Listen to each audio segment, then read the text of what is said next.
Hello and welcome, ladies and gentlemen, and whoever stumbles upon this video. I'm your host, Parsboss, and welcome to the Duelist podcast. Now, today, how this podcast works is every single episode I'm bringing a guest. So today we got Mekklord. Say hello. Hey, it's me, Mekklord. I'm the guy that you see having the absolute worst takes ever on Reddit and making the worst memes ever. I've also transitioned to making some of the worst video content ever produced on YouTube. So check that out if you want. Yes, please check out Mekklord. It's on YouTube and Reddit. The same name, Mekklord. And yep, that's it. So it's just gonna be me and him. And if you enjoy the podcast, subscribe, because why not? If you really want to be up to date, because I don't have a schedule, I just kind of post randomly, so you can be up to date and stuff. Now, we're going to have our first section. We're going to have the topic of the day. Ooh, it's going to get spicy here. Okay, Mekklord, I'm going to ask you a question and your opinions on it. We're going to have a bit of a debate here. Okay. Mm-hmm. Today's question is, little drumroll, is link ones, are they a mistake? Are link ones a mistake? Your opinion on that? A link one's a mistake. Uh, I, Link ones. I can share first. How about I share my opinion on that first, if you don't mind? yeah, go ahead. I can bounce on your opinion by Okay. just being contrarian. Whatever you say, I'm going to say the opposite. Go ahead. Okay. Well, honestly, it has. I think it's like the idea that they're a mistake. Okay, I think for some reasons they're good, but mostly I think yes, they are a mistake.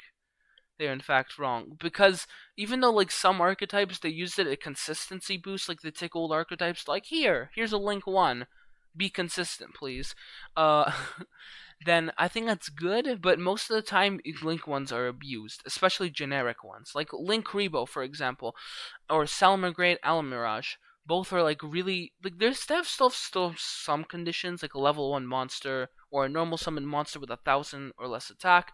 But what makes them so versatile is they're so easily summonable, and they both have like graveyard based effect and protection effects, which I think is too strong for a one card thing. And a lot of other times, Link ones tend to be broken starters as well to combos, which is also not really the best. And I think on the way Konami's going, they're probably gonna produce. Well, I think they're actually realizing the mistake, and there hasn't been many Link ones recently. So yeah, that's my opinion. What about you, Mekklord? Oh fuck! I actually agree with that take. No, I think No, it's okay. No, okay. no, You can agree with it. it's a It's fine. bit more nuanced. I think that like some Link ones are not generally not good for the game. Mostly the generic ones. Like you talked about Almirage, and Almirage is pretty much just an easy way to foolish a monster that you drew, right? Like I played a lot of Tri Brigade in the TG, and ends where I would just open kit or Nerval with nothing else. I was just okay, normal kit. Okay, link into Almirage. Okay, now I can get my combo started, which I don't think should have been something that I would have been able to do otherwise, you know? Um, and of course, like the link one that immediately come to my face are the to my face, why? To my head are stuff like Bale Links and Striker Dragon, you know, the link Ooh, ones that you can make at the start of your combo that Striker search Dragon. the field spell that then extends your plays and just but there are also a couple of Link ones that I think are really well designed, specifically because of the restrictions superimposed into them. I think the Sky Striker Link ones, Ooh. all of them like require specifically dancing around the fact that you can only summon them pretty much once per turn, or at least use their effect only once per turn. They swap cards, yeah. No, you can special summon them only once per turn. My bad. The appliances also are pretty cool, but you can only use appliance and monster to summon them. And then you have stuff like the Guard Dragons, which fucking nobody put any thought into for some reason, and Meow Mao, which instantly propelled Prankings to like tier 1 status. And I don't know, you can't. I just can't look at the card like Magical Musketeer Max and be like, yeah, this is a well designed card. This is a card that is very well thought. It's just a huge crutch for a mediocre archetype. It's just painful. But on the other hand, I see a Bisector, Hyper Director, or the Ghost Trick Link one. I'm like, Yeah, these are cool. These are based. We should have more of Oh, those. actually, So it's really, I want to say yeah, something about the relinquish. Like, okay, one thing I think is really good. So relinquished, they kind of they're like casual. I've played them on Master Duel. I know how they work, and they have a Link one too, but it's not yeah, like the other Link one. I think it's really interesting. It's not an extender. It's more of like yeah, another option. Like in some situations, relinquish Amnia. If you don't know what that does, it's like because I don't think anyone here listening like who is that, huh? It's a level one monster. Requires one level one monster. So Link one, it has one up arrow, and its effect is basically relinquished, but only to that arrow. Only monsters pointing that arrow it can take. So yeah. I It's think that was very like well interesting. designed because it was like, hey, I would mostly use this like when I'm like, oh, I summon let's say I summon my whatever relinquished with Millennium Eyes illusion, whatever the other sucky boys. If I summon them, let's say they like I'd say in some situations they die, then I would, for example, I would use Millennium High Illusionist because I'm like the one guy who uses it, and basically it's special summons from graveyard when a relinquish dies, and I think it's really good because when it leaves the field, you can summon that. So what I would normally do is that when my relinquish would die, I would bring him out. Then I would link him off with another monster in my hand, like Jester Conflict or Golden Eyes Idol, and then I would get like a Nightmare Phoenix or Nightmare Cerberus, probably Nightmare Phoenix. Then I would pop a spell. Then I would go for that revive of the relinquish, and then go into relinquish Amnia. I think because really I find them really useful. Like Yeah, no, I in agree. some situations, like that's how I think it is peak Link One design. It can be useful, but it isn't the main card of your combo. It's not a crutch I to a mediocre deck, or not Yeah, I think the fact that it has an up augment. arrow is really something that makes it more tolerable than something like Link Kuribo, you know. Or I also like, for the same reason, I kind of like the Ignister Link one because its arrow is left, so you can't really use it. Well, you can use it, it works, but you can't use it to link spam a generic option, you know. The Scareclaw Link monster, I Actually, think wait, the sorry, chibi looking can I one is interrupt you kind of for a the second? same. You said you Hmm? can't really abuse in Igniter. That's half true. It instantly searches out Igniter Island or what was it called the A Island or whatever. Uh and that basically gives you infinite special not infinite, but it gives you like the deck It at gives least you a four special bunch. summons. So the idea that like you're saying that oh this is fine, this is balanced, like I don't think I agree with that. Now, I think okay, I think this is cool because I really like the synergy between it and Dark Templar, where you Ooh. activate the Dark Templar effect, and then if you have a Ningnister uh, that it points to, you can move to a zone so you can summon more monster with the Dark Templar. I think this is a cool synergy that I don't think every deck should be able to use, but I think for this deck specifically, it's kind of cool. But what I find funny, but the Attic Neisters. Okay, so you can change. You can because I've played Attic Neisters. Actually, I'm gonna be honest. I only started playing it like a week ago on Master Duel.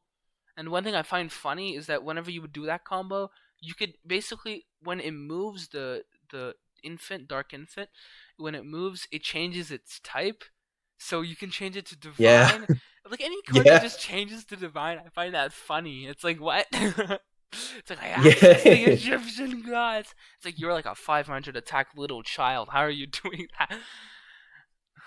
Oh my god. It is pretty funny. What was When will we be able to change it to laugh attributes? The famed laugh attributes. But yeah, no, I think most Link ones are just designed as like stepping stones for their archetypes and this kind of. Sometimes it's tolerable. Like I think the Infinite Track Goliath is cool, but that's because I'm biased towards the deck. Sometimes it's just obnoxious. Like I'm sure Marincess players like the Blue Slug Marincess card. I don't. I'm sure God Dragon players would like to have like LP back. I don't.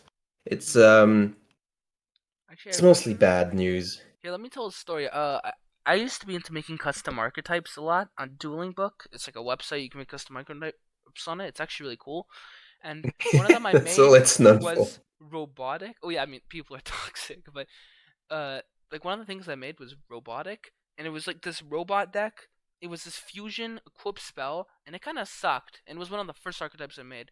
So then once I kept making them, went to improve it, and I gave him like the Link 1 design. I did like a horrible Link 1 design. The reason it was so bad is because it was too good. It was okay. So the deck basically on summon all the level 4s, they search out an equip spell, and the Link 1 would search out an equip spell and could be tributed to bring back another one of those level 4s. And the level 4s weren't once per turn. So essentially, because of that, you would get 3 equip spells, which was, even though that is a lot, it wasn't actually broken. The deck needs, I think, how many was it? It was 5 equip spells to summon his boss monster. So the deck was a bit demanding by design. So I just I made a broken Link 1 to compensate. But the really funny thing is that Konami does this too. You know trap tricks? Well, you get a Link one that just pluses you. Oh, You know Sarah. fucking Nordics that can do anything? Well, you just have a card that works with the Link one, so you can instantly summon an Acer. It's just this. Ugh, I guess this is like one way to modernize an old archetype, but it's just not interesting. Come on, if you want to modernize, do what they did to Speedroids and make it a not Speedroids are new, but still they gave them a link too, though. So I think like I love that. Like when they give monsters, it doesn't happen often. In fact, on my head, I can't even think of another example. Oh, But I it love what happens they all did the to time. Speedroids. Really, link twos to old decks? Oh yeah, Yeah, Ancient Cyber Gear Dragons, Ballista. Ancient Gears, Yeah, Ninjas have a link to. really, It's like the like when you're not lazy enough to make a link one, but just a bit lazy. I think Gladiator Beasts have two link twos, and one of them really. sucks. I want to go look. Uh, I'm gonna search that quickly. yeah, nah, there's a lot. Aliens have a link to Harpies, Oh yeah, I know which has about been those. recently added to Duel Links, Wind-Ups, and that's a old deck. Trap Tricks also have a new link to. Speaking of decks that Oh yeah, that I was really recent. enjoy. Yeah. No, they just Oh, released a come bunch of Link on. 2s at the start of the Vrens Gladiator era to Beast. make up for the fact that you can't spam the field anymore. Gladiator Beast Dragons is. Oh, that's cool. I don't know that. Anyways, well, Scraps yeah. have a Link 2. I guess that's in the end. Link ones. I guess our opinion stands in maybe, but mostly no. I mean, mostly yes that. Mostly no. I mean, like mostly yes that they suck. But Yeah, remember Link Cross? Yeah. okay, so that's okay. Okay, I guess that settles it. Hey, now let's start the second section, the second half of this podcast. What I think is really interesting is try my deck. It's a section. Essentially, we each have a deck prepared. For this time, we're gonna do Duel Links, but we're gonna rotate between Duel Links and the TCG game. And but for today, it's gonna be Duel Links. And our challenge is to get an archetype that we love, we enjoy, and we're supposed to convince the other player, hey, why should you play this? Why is this cool? Is it meta relevant? Is it not? Is it expensive? I'm gonna so this is delving more into Duel Links than to TCG like our previous section, but that's okay. Now, who would you want to go first, Mekklord, or should I go first? I can go first if you want. Okay, go ahead. Let's see. Yeah, let's do that. Okay, so the deck I've chosen for this assignment is Constellars. The reason I've chosen this deck is it's a deck that looks really neat on paper. You have all these effects that like extend your field and stuff, and then can make Xyz plays, and wow, it looks so cool. And then you play them, and they don't really do anything. It's kind of disappointing, but I still think it's like an interesting rank 4/5 toolbox that you can play around. So I have it's not too expensive to build either, I think. I have some unfortunate use. I have bad blood with these guys because of like I remember like 29 because even though my new Duel Links account is new, I used to play it back like a couple years ago, and oh my god, Constellars like wait, were you talking about Constellars or Teller Knights? Sorry. No, Constellars. Tellarknights I don't like. Fuck Tellarknights. I'm sorry. The Constellars you've never seen, probably. Oh, so it was the Teller Knights that kept stacking on top of each other Yeah. and made these. Okay, Yeah, I don't now want. I don't want blood with them. Never the mind. yeah, thank you. Sorry, The disappointing. Constellars were like the Tellarknights were like designed as upgrades to the Constellars, but I still like the OGs more. So like the deck list goes a little something like this. Okay, So let's you hear have it. three Pollux, which Pollux. gives you an additional normal. It's not an effect that can be negated, so it plays around, stuff like secrets, Nice. Fiendish Chain, this kind of stuff, which is, pretty cool. You have two Sombres. which has some very funny effects. One of which is you can banish a Constella from a graveyard to get an additional normal and get back another Constella from a graveyard. Wow, they do lots of So things. this is also like technically a one card rank 4. Hmm. You have two LGADs. I think you can play three LGADs and two Polluxes because they basically do the same thing, except LGAD is more easily negatable, but it's a free-to-play card. It says when it is normal summon, you can special summon a level 4 Constella from your hand. You have two costs, which is a Constella that has an effect where twice per turn you can increase or decrease the level of a Constellar monster by 1. This allows you to make some rank 5 plays. This allows you to make some rank 3 plays, but I'm not making those. And yeah, these cards have been in the game for a while and they haven't really done anything, but there's some new support that's kind of beneficial to them. First of which is Rota, which searches any level 4 warrior monster, and Pollux just so happens to be a warrior. You have Darkhold, which works in a very specific way considering their main boss monster, and Tenki, which can be used to search the costs. So like you'd play two Darkholds, two Tenkis, one Rhoda, and then the six remaining spots of your deck can be filled with good tech. I've chosen two MSTs, two Book of Moon, two Compulsors, but these could be pretty much anything. But the most important part is the extra deck. You have two Constella Omegas, which as a quick effect can detach a material to make all Constella monsters, itself included, unaffected by spells and trap this turn, which means you can Darkhold your opponent's board with Constella on the field and it's not gonna die, which I think is pretty cool.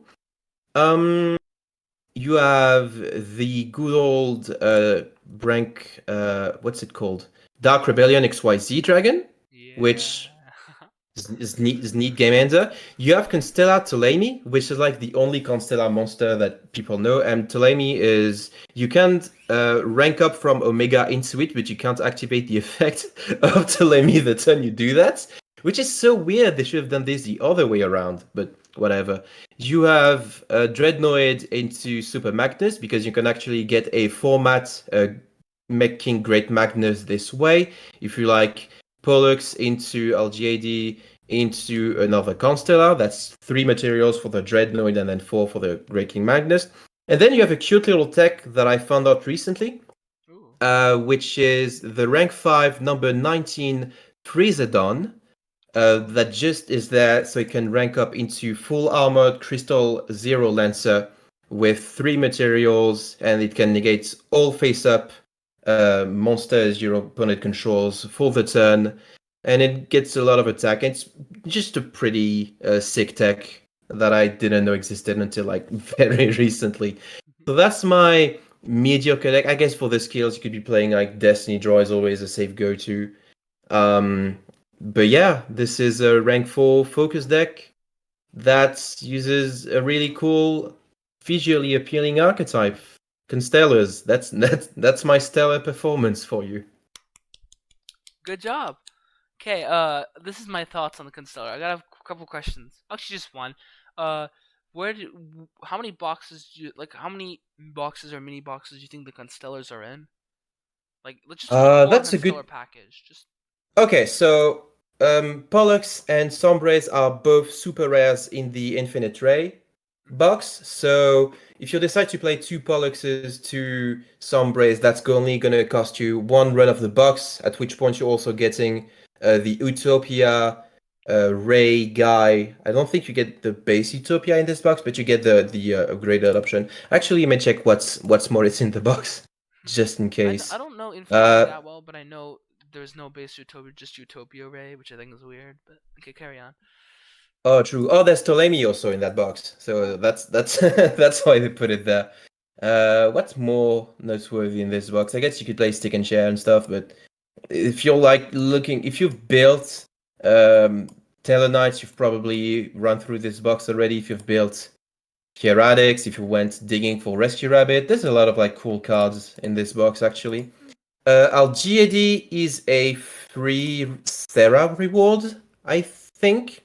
It's Huh. been in the game for a very long time. I know. Cos is in Infinite Ray. Tenki is in another box.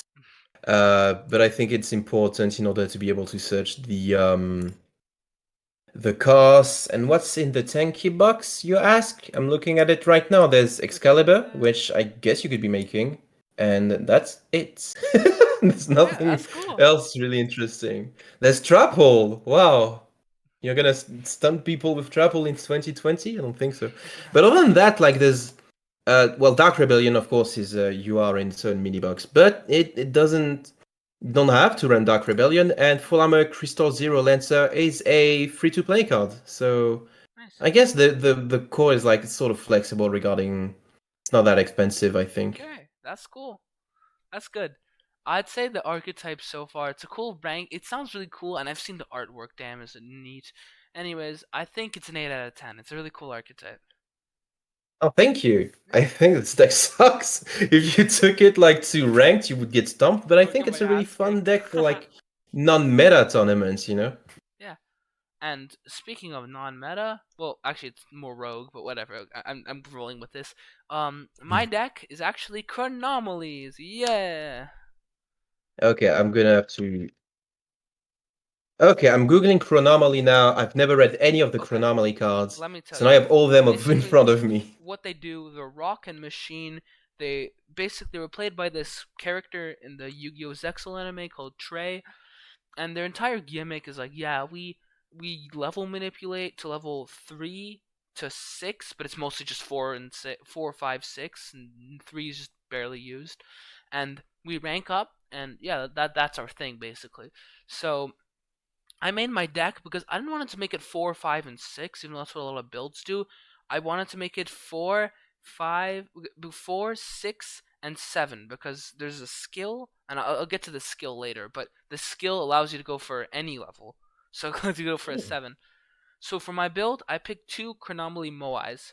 What does it do? If you control another Moai, control another Chronomaly monster, slap him on the field. He's a UR, but I think you can get him from tickets or a trade drop award. Yeah, like if you duel him, you might drop it, but I think just get the tickets. It's a UR level 5, then a level 3 UR from Trey level up rewards. I think I have to get to like level 21 to get 2 copies, but I don't have. I recommend 2 because I think 3 is a little too much, but I think I recommend 2.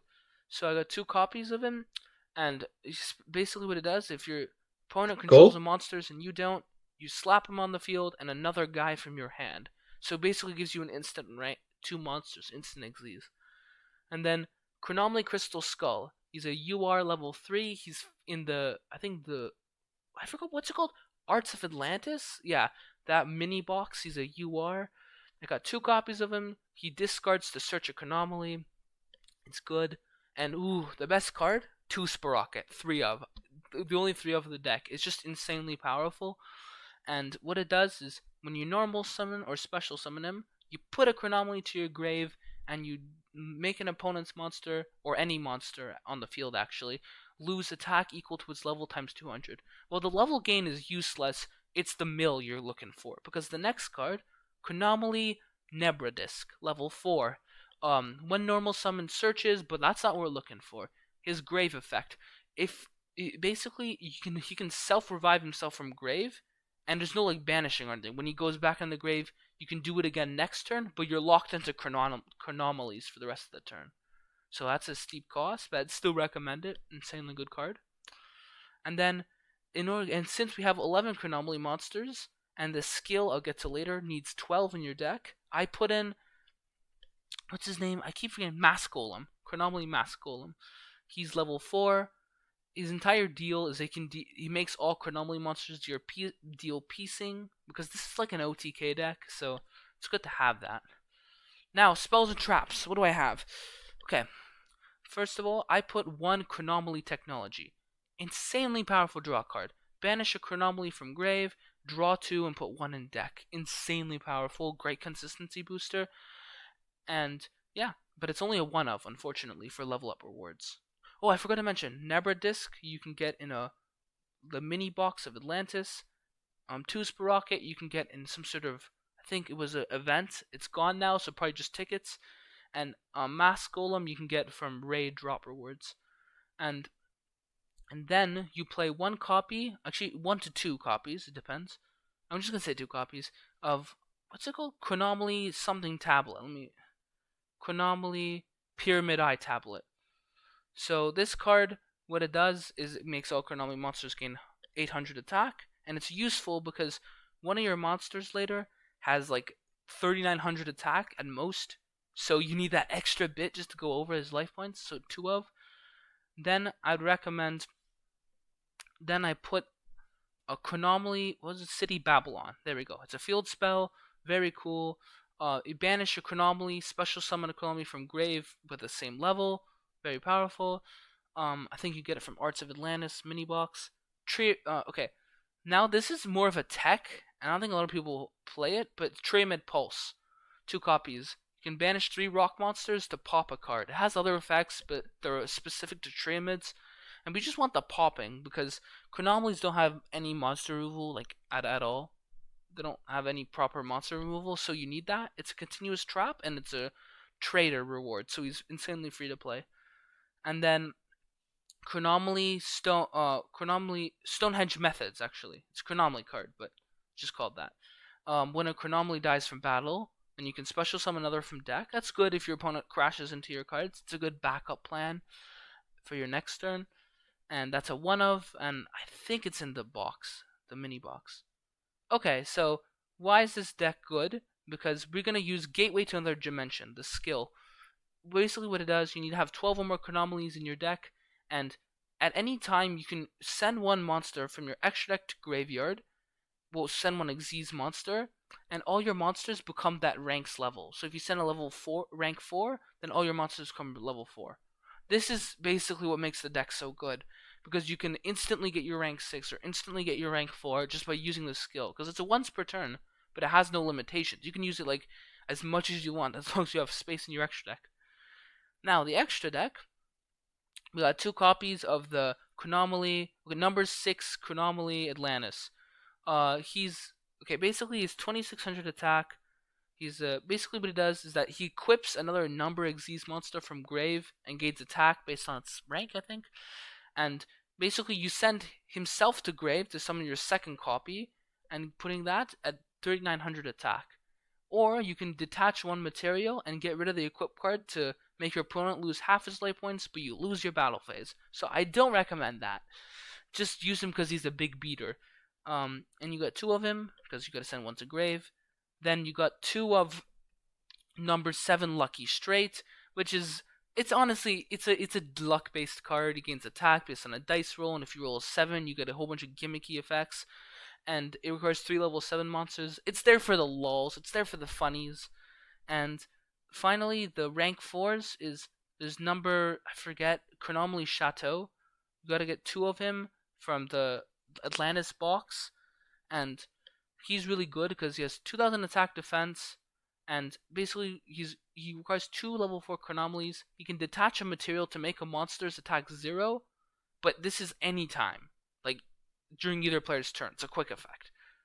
Well, yeah, it's a quick effect. So it's insanely good because they can't ram over it because you just activate that effect. And you can screw up with a little combos. It's fun, actually. It's great for OTKs, too. Then my more personal picks, 2 other level 4s. Number 44, Sky Pegasus. Rank 4, pay 1,000 life points to destroy a monster. No, sorry. It was detach a material. No. What was it? I think it was. Okay, so okay, number 4, Sky Pegasus. I'll come to that later. Number 10, my next one is number 10, Illuminite. He's a rank 4, requires 3 level 4 monsters. He's free to play, I think. You get him from some sort of drop. I don't remember who, though. You can detach one material to send one card from your hand to graveyard and draw one. So it gets those draws going.